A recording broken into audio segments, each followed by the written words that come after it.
Quiero cantar para ti esta canción que habla lo que siento. Y no es cantar por cantar, lo hago porque me brota del alma. Dios me ha brindado la voz para expresar con amor sones de mi tierra, como este huayno que hoy me nace del corazón y es toda mi vida. Canto porque lo aprendí y lo heredé de mi buena madre.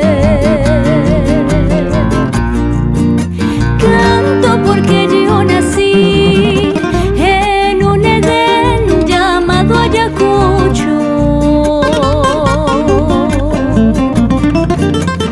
Es una tierra de amor que lucha para vivir y olvidar tristezas. Y ese calor popular es el arroyo vital que riega mi canto. Si el Señor me dio la voz, es para cantarle a mi gente, a mi pueblo. Será porque yo nací en un hogar de amor. Nací en ti, Ayacucho, y a ti te canto.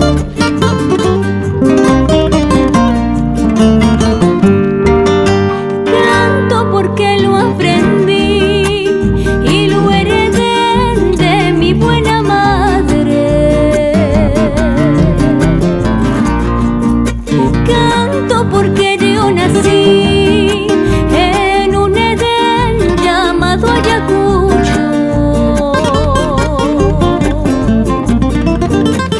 Es una tierra de amor que lucha para vivir y olvidar tristezas.